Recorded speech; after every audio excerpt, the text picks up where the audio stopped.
मुख्यमंत्री मोहन चरण माझी जन्मदिन में रोगी को फल बंटन।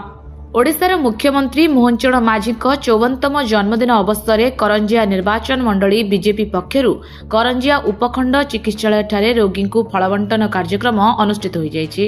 एही कार्यक्रम में करंजिया विधायक पद्मचरण हाइबुरु, जिला प्रभारी अंशुमान सबुज महांत वर्मा, वरिष्ठ नेता कृपासिंधु महांत, नवकिशोर पंडा, जिला उपसभापति आशीष महांत, नगर मंडल सभापति संविधान महापात्र, केन्दुझर सांसद चिकित्सालय प्रतिनिधि लक्ष्मी झा, ताट मंडल सभापति दिलीप महांत, ग्रामीण मंडल सभापति सुनामणि हो, जिला कृषक मोर्चा सभापति मदन मोहन महांत समेत अन्य कार्यकर्ता उपस्थित रही रोगी को फल बंटन करा जायतिला।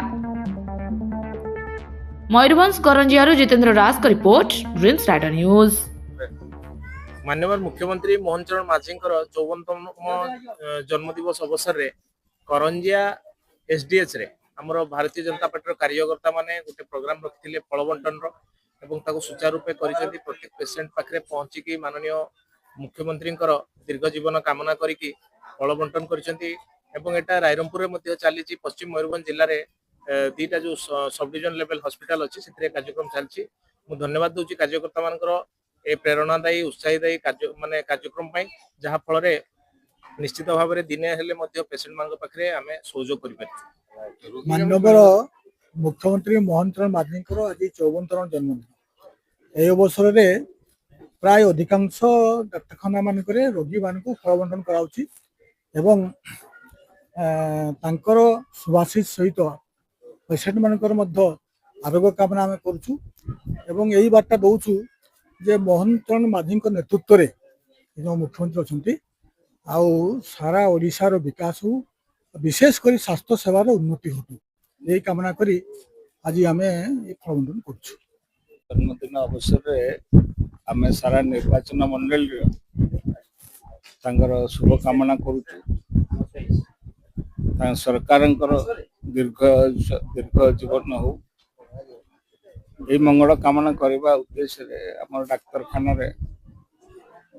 सब डिविजन हेडक्वार्टर करंजिया जिते पेसेंट अच्छी समस्त को भेटी उद्देश्य बार्ता देचु, से भी सुस्थ कामना करुचु। यही अवसर में अनेक कथा भी आम करंजिया मेडिकल जा अवस्था एवं जो परिस्थिति रे गति करुचु तार भी भल भाव आम खबर नेलु। तापाई आम पूरा आगामी दिन ताको परिवर्तन करने चेष्टा करूँ।